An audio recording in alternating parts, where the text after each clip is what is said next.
Hi there, Robin here, and in this video we are talking about subwoofers. These are actually marine subwoofers. They're from Pyle. They're called the PLMRW12, the W10, and the W8. This is part of their Hydra series subwoofers, and what that means is they are meant to go on a boat. They have a whole bunch of features to make them last as long as possible. So we're looking for a reasonable amount. We want good bass on our boat. We're not going crazy. You can go overboard, of course, and spend as much money as you possibly can and buy all kinds of subwoofers. There's quite a variety on the market, but reasonably priced subwoofers, you would have to spend at least 3 times as much money for either one of these to do better in the next model up from a different brand.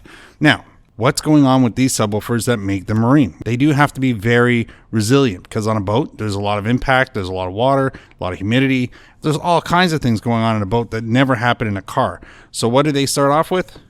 First, they don't use cardboard. They use a polypropylene inner actual surface. What is that going to do for us? It's going to, well, of course, repel water, and it's UV protected in that case. So this is going to help make it waterproof. The next is instead of using a sponge form on the outside, they actually use rubber. The rubber, again, make it waterproof.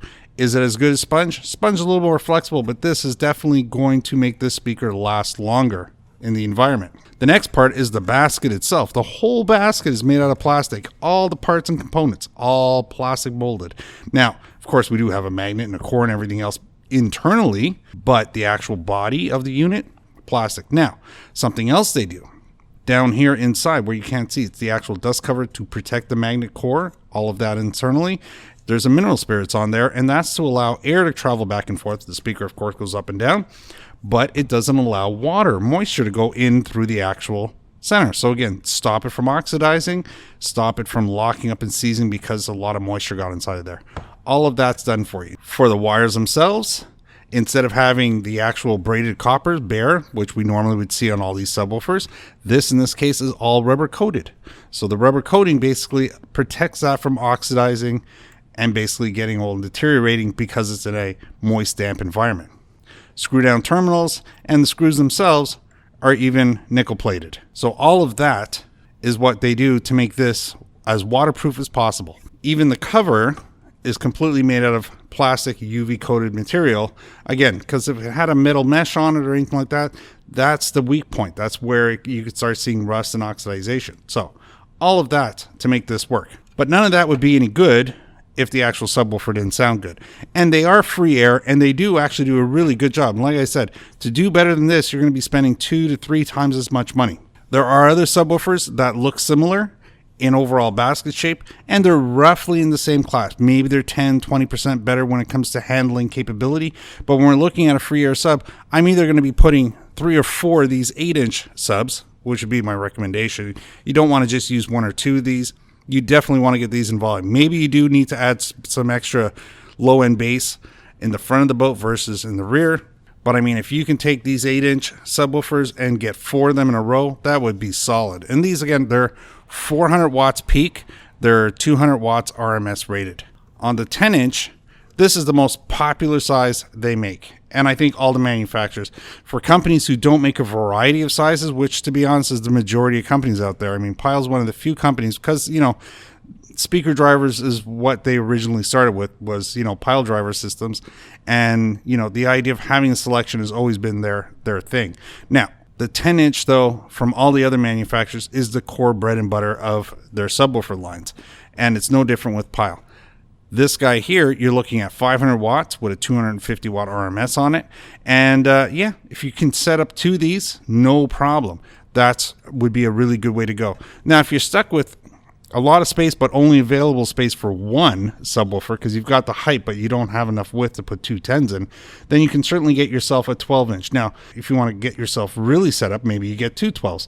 This is going to carry further than the 10s, but we are going to need more muscle to get this running really well to fill in the whole boat. So at the end of the day, the 10s are the most popular. You get 2 10s. It's going to do a real nice job. Now, of course, remember your boat is open air, not like your car where you're basically wearing a really fancy set of headphones because you're sitting inside an enclosed vehicle. On the boat, you're open to the environment. So this, even though it's going to try and do as good as a job as it would do if it was in a car, It'll never achieve that because it's open air. You're basically just filling, the whole space. So make sure that these aren't facing upward, that they're actually facing towards everybody in the boat. And if you can get them in a more enclosed space, that would be good. Now, to actually mount these guys, because they're free air, a lot of people just choose to put them in the benches. The bench that you put the extra life jackets in, because the life jackets that you're not using right away, the spares, the extras, they're in there, and they're going to act as a dampener inside that and create an actual subwoofer box for you. Don't put them in the engine compartment space, so that cavity between the boat and the engine compartment, probably not the best. You'd have to build a box behind it. But anywhere that you have some sort of closure in the space, so benches are always good. If you put it anywhere else, make sure that the cavity can hold the actual speaker in its place, and that the actual unit that there's some sort of dampening in there with it. Things to take note of is the actual cover. Now, the cover is a twist and turn to lock on. So basically, make sure you line up your speaker. It's going to twist and turn to line on. You want to be able to use your template and go against that as a reference. You can tell because there's a notch at the bottom and there's a notch at the top, and those line up the top and the bottom. Now, something extra you can do with this, because a lot of people do like to add lights to the speakers or buy speakers with lights. If you get RGB 5050 waterproof, you can actually lay those around the entire unit inside. The lip is big enough to carry them all the way around, and there's even a notch right at the bottom of the speaker, well, just off the bottom, which allows you to run all the wires through. So Pyle at this point has not chosen to actually make an actual RGB version. There are RGB versions out there from other companies, but you can get yourself one lighting kit and do, 4/8s, or do your 210s, or maybe just do your 112. That's up to you. Now, again, I'm just giving you ideas for numbers. That's really going to be up to you, but it works out really well. The other thing you want to take note of with the cover is that when you're actually screwing the speaker on, it does come with a sponge padded foam, so this when you mount it, it's not going to vibrate. Don't over tighten it, because if you bend the actual housing to tighten it that tight, you won't be able to get the cover on, because the cover is a twist and lock format. It's going to sit in one spot, and then it's going to twist and lock in place. When it does that, it's going to settle down. The other thing you want to take note of when you're actually mounting these is if you're mounting them in wood or fiberglass, both of them the same. If it's going into a bench, usually the bench has lots of reinforcement on the edges, but not necessarily in the center. It's like, take away some of the weight off the actual benches. You may decide to get yourself a piece of 3/4 inch plywood, cut out an actual templated ring and cut the hole out for it. That's going to be something you can glue into the back.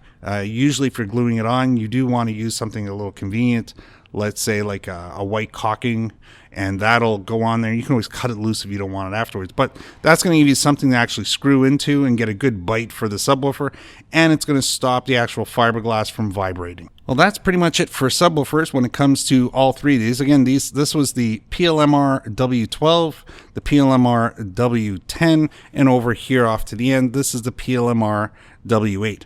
All three of them do a very good job for their size.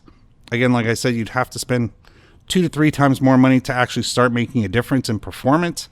So if you are looking to go high end, for sure, you're not going to necessarily be walking into this, but this is where 80% of customers like to buy. This is where most people like to shop and get the right amount of product. So this way you can get yourself your amp, your head unit, your radio, your subs, everything for a reasonable price.